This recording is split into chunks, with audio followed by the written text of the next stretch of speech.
So hey guys, welcome back to G Tech Poly. और आज की इस वीडियो से हमने एक नए सब्जेक्ट की शुरुआत करने वाले हैं जिसका नाम है डेटा स्ट्रक्चर। अब ये डेटा स्ट्रक्चर क्यों पढ़ते हैं, इसका यूज क्या है, इसके बारे में हम डिटेल में तो चर्चा करेंगे ही, लेकिन इससे पहले हम समझ लेते हैं कि डेटा स्ट्रक्चर का मतलब क्या है। हमें पता है कि डेटा स्ट्रक्चर दो शब्द से मिलकर बना है। पहला है हमारा डेटा एंड सेकेंड है हमारा स्ट्रक्चर। पहले तो हमें इसके नाम से पता चल रहा है, डेटा स्ट्रक्चर मतलब डेटा को स्ट्रक्चर फॉर्म में व्यवस्थित करना। अभी डेटा हमारा होता क्या है, मैं यहाँ पे एक डेट लिख रहा हूँ।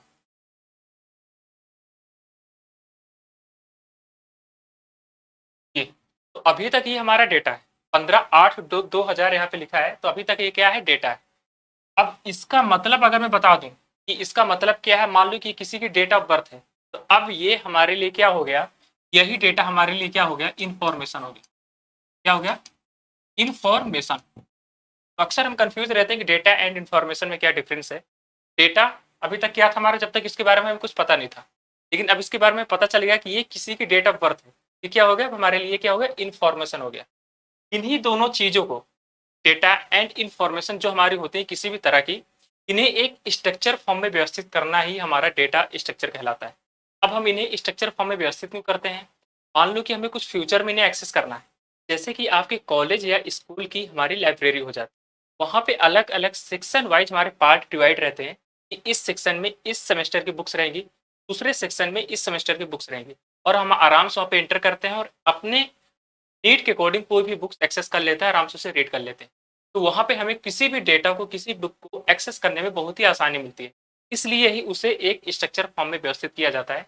यही कारण है कि हमारा जो डेटा स्ट्रक्चर है, ये डेटा को एक स्ट्रक्चर फॉर्म में व्यवस्थित करता है। जैसे कि हम एग्जाम्पल ले लें अपने कंप्यूटर सिस्टम का या फिर लैपटॉप का। वहाँ पे लैपटॉप में भी अगर हम फोल्डर वाइज किसी भी चीज़ को रखते हैं, मान लो कि हमें म्यूजिक रखना है तो म्यूजिक नाम के फोल्डर में रख देते हैं, इमेज रखना है तो इमेज नाम के फोल्डर में रख देंगे, वीडियोज या बुक्स अलग अदर थिंग जो भी हमारी सारी चीज़ें हैं वो अलग अलग फोल्डर के अंदर हम बना के रख देते हैं, जिससे हम कभी बाद में फ्यूचर कभी उन्हें एक्सेस करना चाहें तो आराम से उन्हें एक्सेस कर लें। यही कारण है कि हम डेटा को स्ट्रक्चर फॉर्म में व्यवस्थित किया जाता है। अभी डेटा स्ट्रक्चर को क्यों पढ़ते हैं, इसका यूज क्या है, यहाँ पे अगर इसके क्यों पढ़ने का मतलब है, तो कभी ये नहीं सोच के हमें पढ़ना है डेटा स्ट्रक्चर को इसमें हमें अच्छे मार्क्स गेन करने हैं या फिर हमारे सिलेबस में आ गया है तो इन्हें कोर्स से पढ़ें। हमेशा ये सोच के पढ़ना है कि यही वो सब्जेक्ट है जो एक कंप्यूटर साइंस स्टूडेंट को उसकी ड्रीम जॉब दिलाता है। अब हर एक कंप्यूटर साइंस के जो भी स्टूडेंट हैं, उनकी जो ड्रीम जॉब होती है वो होती है कि हमें एक सॉफ्टवेयर इंजीनियर बनना है।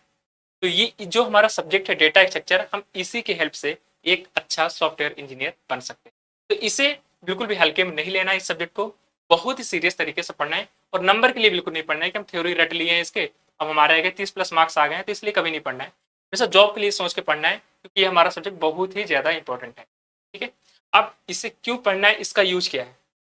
अक्सर आप लोगों ने देखा होगा कि या फिर यूज किया होगा बहुत सारे सोशल मीडिया प्लेटफॉर्म पर, जैसे कि फेसबुक हो गया, इंस्टाग्राम हो गया, ट्विटर हो गया। तो यहाँ पे आप चैटिंग बॉक्स के एग्जाम्पल से समझें।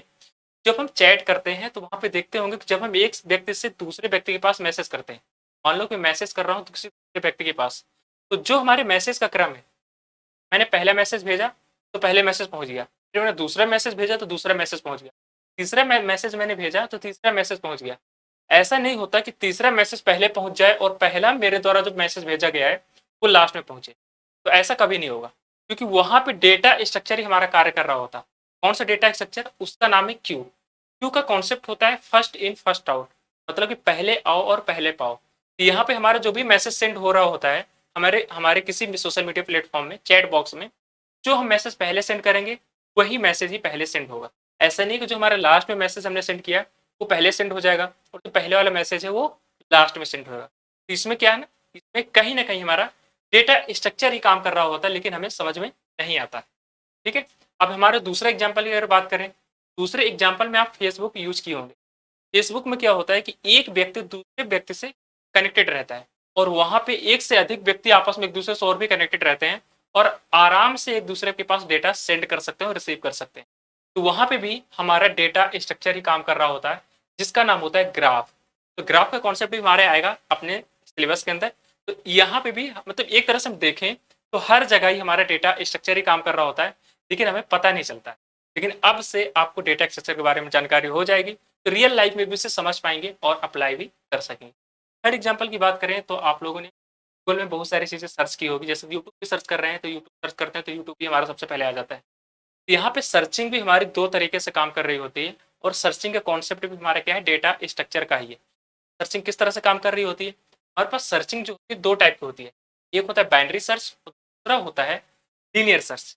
लीनियर सर्च का मतलब क्या होता है कि मान लो कि कोई क्लासरूम है हमारी, तो बहुत सारे स्टूडेंट, अब रो वाइज पूरे पूरे बैठे हैं। अब मान लो कि मुझे नाम के लड़के को सर्च करना है, तो मोहित नाम के लड़के को सर्च करने के लिए पहला तो हमारा टाइप है कि मैं पहले रो पे पूरा चेक कर लूँ, दूसरे रो पे चेक करूँ, फिर तीसरे रो पे जाके चेक करूँ, फिर जाके मान लो चौथे वाले रो पे हमारा मोहित बैठा है, तो वहां जाकर हमें मोहित मिल जाएगा। ये होता है लीनियर सर्च, एक एक रो बाई मैं सर्च करता रहूँ। ठीक है, जो दूसरा होता है हमारा बाइनरी सर्च, मैं क्लास में एंटर करूंगा, डायरेक्ट बोल दूंगा कि मोहित खड़े हो जाओ, वहां पे चाहे वो फर्स्ट रो में हो, सेकेंड रो पे हो, या फिर थर्ड रो पे हो, जिस भी रो पे मोहित होगा अपने आप ही खड़ा हो जाएगा, और मुझे रो वाइज सर्च नहीं करना पड़ेगा। तो यहाँ पे भी हमारा क्या डेटा स्ट्रक्चर ही काम कर रहा होता है। तो इस तरह से अगर हम देखें, हमारे टेक्निकल फील्ड में जहां भी देखें, वहां हमारा डेटा स्ट्रक्चर ही काम कर रहा होता है।